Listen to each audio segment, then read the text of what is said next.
The Audi S4 and S5 have always been somewhat like cult cars for Audi buyers who know what they want and are happy to see these new models finally enter showrooms.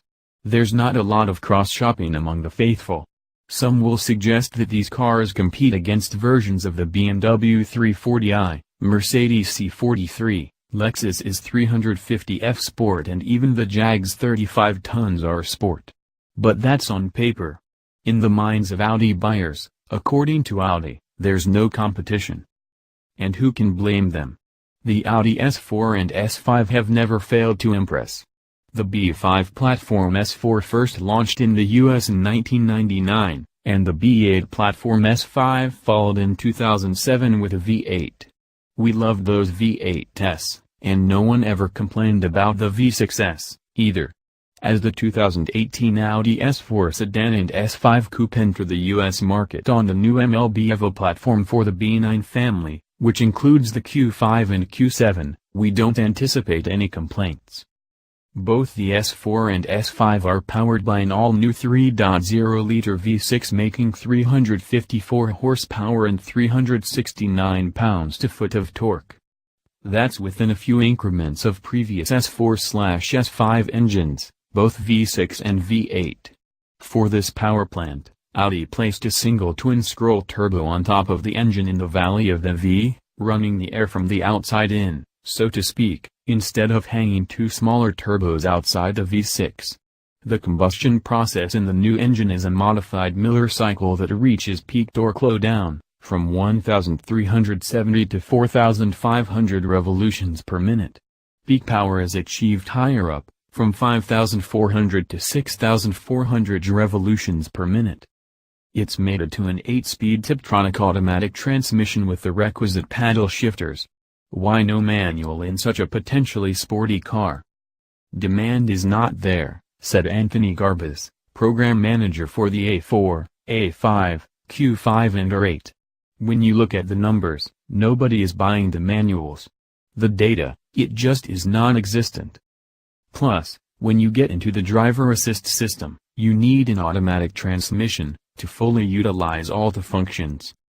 Those functions include quattro all-wheel drive, of course, with electronic torque vectoring.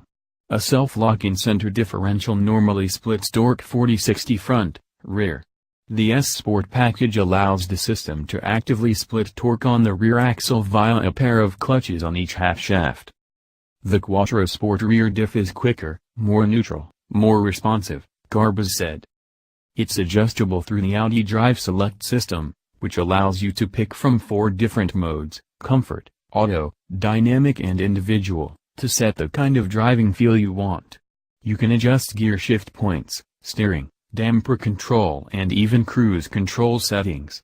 Sport Adaptive Damping Suspension changes shock stiffness while Dynamic Steering changes the variable steering ratio.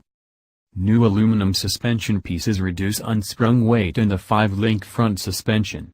The steering rack itself is now placed in the center of the front end for more precise control through the wheel. We decided to start driving these in numerical order, so we got in the S4 first. Right out of the gate, the steering and balance felt good in slow city driving. The steering felt well connected to the road, and throttle response from the new engine was quick. The seats wrap around you like they miss you and love you, or at least you can set them up that way. They are multi-adjustable, so you'll feel comfortable no matter what. Audi and other manufacturers seem to think that diamond cross-stitching on the seats is some kind of high-class identifier that people will be impressed with. People are sometimes idiots. Who cares what the stitching is on your seats?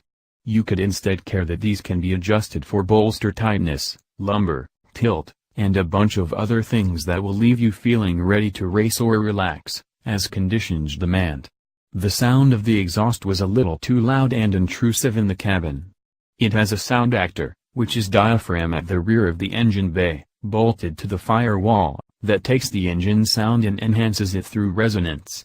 The rest is pure exhaust tone. No enhanced audio.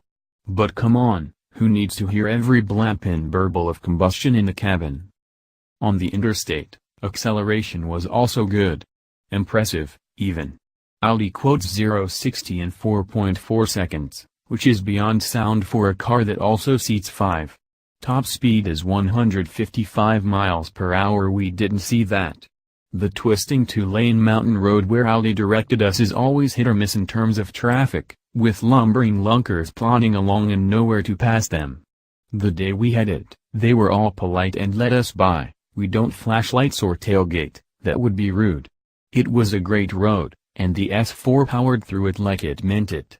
Power was never lacking, and if there was some turbo lag, it wasn't really enough to complain about. You just have to anticipate your coming power needs and pull back on the paddle shifter in time.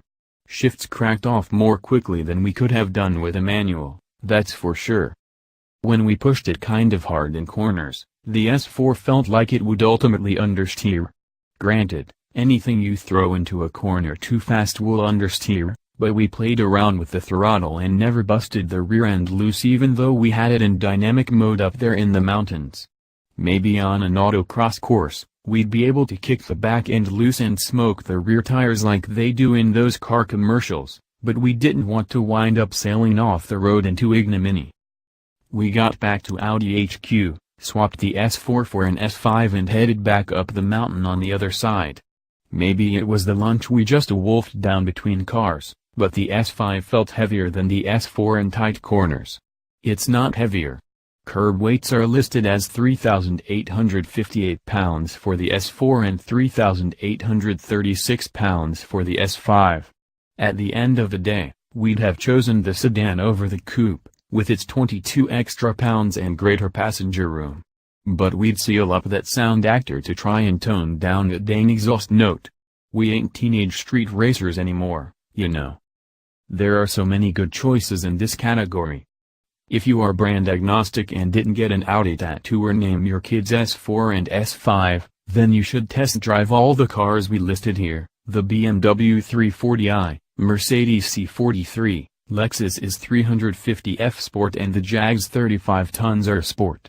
Tell us what you thought. We had just driven the new Mercedes C43 a few weeks before this and liked that sports sedan, too. Which would we choose?